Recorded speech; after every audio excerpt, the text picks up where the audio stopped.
is built on a fantastic and loved fast-paced recipe. It's got the fantastic multiplayer gameplay that our fans expect, a rich new universe, a solo campaign, and a phenomenally exciting new mechanic in the game called Build and Battle, a system that allows players to build structures dynamically on the fly and make the battlefield play the way they want to play at that time. Starhawk was loved around the world by all of our fans. It was really built on a fast-paced, multi-dimensional gameplay over really broad landscapes. We wanted to go one step further. We really felt that the opportunity was great to make a brand new standout approach to the shooter genre, and that's what led us to Starhawk.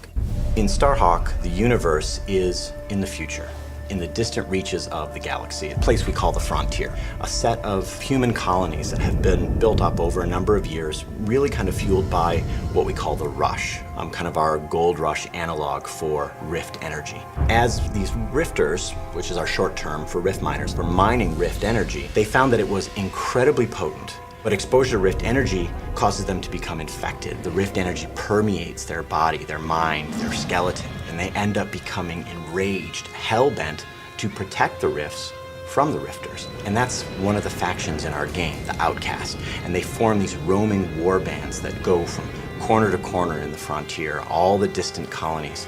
And really, that's at the heart of the conflict in our game. We didn't want it to just be two factions. We wanted there to be a face, a character that in our now included single player campaign that would really connect with players. That's where our character Emmett Graves comes in. He and his brother, a family operation, had a rift claim out in a distant planet, as is unfortunate and common in the Frontier. An outcast warband rolled in and destroyed their extractor, and the rig exploded. As what happens with exposure to rift energy, both brothers were directly exposed. Now, of course, their gearman, Sidney Cutter, who was up in the dropship above, saw all of this happen. Yeah, this is what happens when those mangy creatures take over. It's a shame, I tell you. Cutter was able to modify some of his equipment to create this regulator device, and this horrible procedure implanted it directly into Emmett's spine. It's almost a curse. It's incredibly painful for Emmett.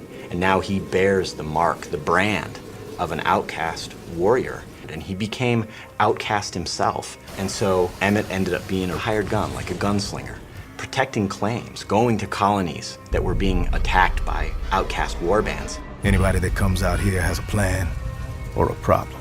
I came back with both. And so Emmett and Cutter take their rift salvaging operation to protect White Sands, a small colony on the distant moon of Dust, from an outcast warband.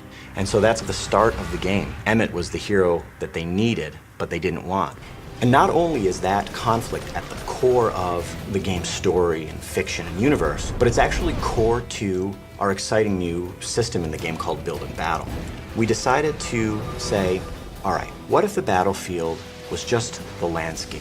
A beautifully rendered canvas onto which the player could customize in a fast, violent, brutal way that matches the gameplay that they expected from Warhawk.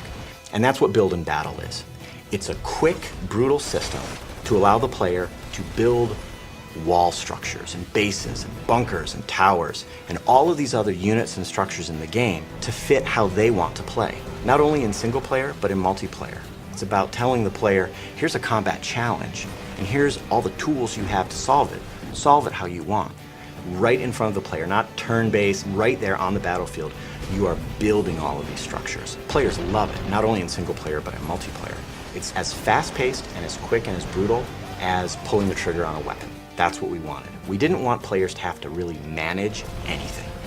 And another fantastic thing about Build and Battle is that all the buildings are destructible. And the firefights evolve from there. Buildings are destroyed, buildings are rebuilt. That freedom, that potential gameplay takes the great multiplayer recipe we had from Warhawk and just extends it.